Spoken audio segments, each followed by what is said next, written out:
मित्रों, यदि हम भारतीय संस्कृति, कला और साहित्य का नाम लें तो वह कालिदास के नाम के बिना अधूरा है। महाकवि कालिदास संस्कृत भाषा के कवि और नाटककार थे।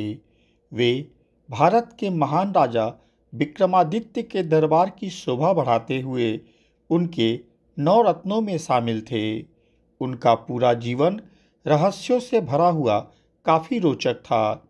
आइए इस वीडियो में उनके बारे में जानें। वीडियो पूरा सुनेंगे तो काफ़ी कुछ जानने को मिलेगा। साथ में सब्सक्राइब बटन दबाना आपका भी कर्तव्य बनता है और लाइक कमेंट भी उतना ही ज़रूरी है।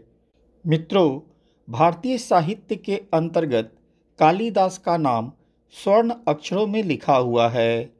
उनकी प्रमुख रचना जैसे विक्रमो उर्वशीयम, रघुवंशम, मालविका अग्निमित्रम, कुमार संभव, मेघदूतम, ऋतुसंहार एक अनमोल धरोहर है।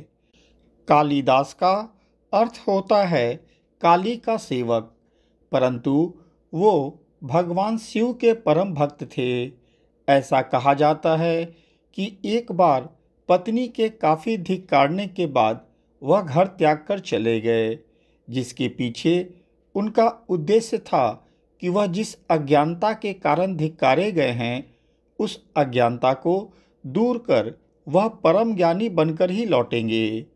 इस दौरान वह भगवान शिव एवं माता काली के भक्त बन गए। कहा जाता है कि उनकी भक्ति से प्रसन्न होकर उन्हें माता काली ने आशीर्वाद भी दिया, जिनकी कृपा से उन्होंने अद्भुत लेखन शक्ति को दिखाते हुए कई साहित्यों की रचना की। कालिदास जी के विवाह के बारे में एक अद्भुत कहानी प्रचलित है। उनका विवाह मालव राज्य की अत्यंत बुद्धिमान और रूपवती राजकुमारी विद्योत्तमा के साथ हुआ था। विद्योत्तमा ने प्रतिज्ञा की थी कि जो व्यक्ति शास्त्रार्थ में उसे हरा देगा वह उसी से विवाह करेगी। इसके लिए उसने राजमहल में एक शास्त्रार्थ का आयोजन करवाया, जिसमें दूर दूर से विद्वान आए। उनमें से सभी को विद्योत्तमा ने हरा दिया। इस घटना से सभी विद्वान अंदर ही अंदर ग्लानि महसूस कर रहे थे। अतः सभी ने मिलकर राजकुमारी से बदला लेने का विचार किया। उन सब ने सोचा कि राजकुमारी का अहंकार तोड़ना है तो उसका विवाह महान मूर्ख इंसान से करवाना ही पड़ेगा।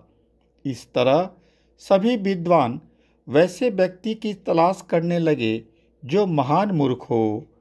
काफ़ी तलाश के पश्चात उन लोगों ने देखा कि एक व्यक्ति है जो उसी पेड़ की डाल को काट रहा है जिस पर वह बैठा है। सबको लगा कि इससे बड़ा कोई मूर्ख नहीं हो सकता। अतः सबने उसे बुलाया और सिखाया कि एक सभा में चलना है जहाँ तुम्हारा विवाह एक सुंदर कन्या से हो जाएगा, परंतु शर्त यह है कि वहाँ जो भी सवाल होगा उसका जवाब तुम्हें इशारों से देना होगा। फिर सभी ने उन्हें सुंदर वस्त्र पहनाकर राजकुमारी के सामने हाजिर किया और राजकुमारी से बोला कि यह युवक मौन साधना में रत होने के कारण संकेतों में शास्त्रार्थ करेगा। विद्योत्तमा मान गई और शास्त्रार्थ शुरू हो गया।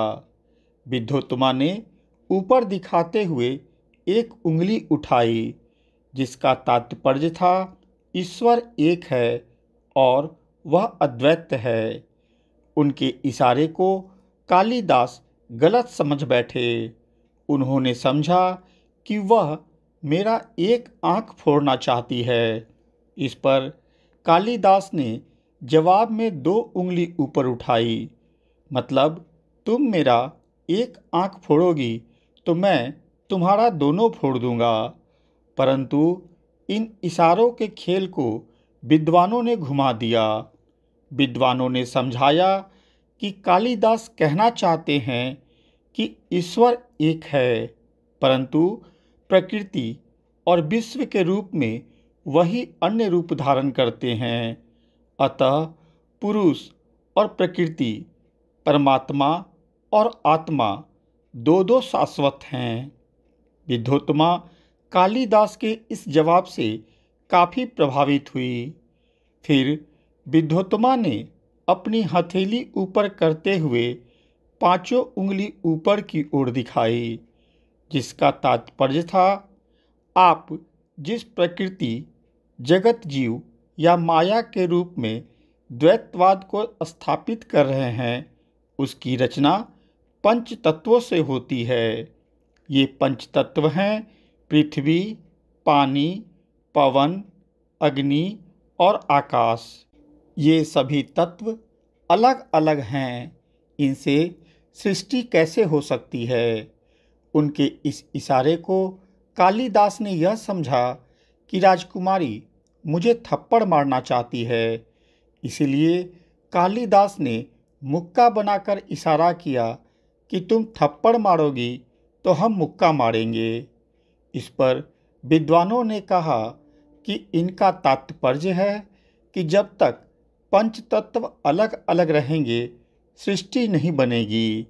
सृष्टि तभी बनेगी जब पंच तत्व आपस में मिलकर एक नहीं हो जाएंगे। यह सुनकर महल में उपस्थित लोग तालियां बजाने लगे। विद्योत्तमा को अंततः हार माननी पड़ी। फिर शर्त के अनुसार कालिदास का विवाह राजकुमारी के साथ हो गया। विवाह के उपरांत ही जब राजकुमारी विद्योत्तमा को यह पता चला कि विद्वानों ने एक चाल के तहत उनका विवाह एक महामूर्ख इंसान से करवा दिया है, तो उन्हें काफ़ी क्रोध आया। लेकिन विद्वान होने के कारण उनका गुस्सा कालिदास पर नहीं था।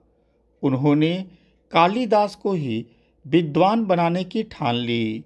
फिर उन्होंने कालिदास को संस्कृत की शिक्षा दी, व्याकरण, छंद, शास्त्र, ज्योतिष, वेदांग सभी प्रकार की जानकारी प्रदान करवाई।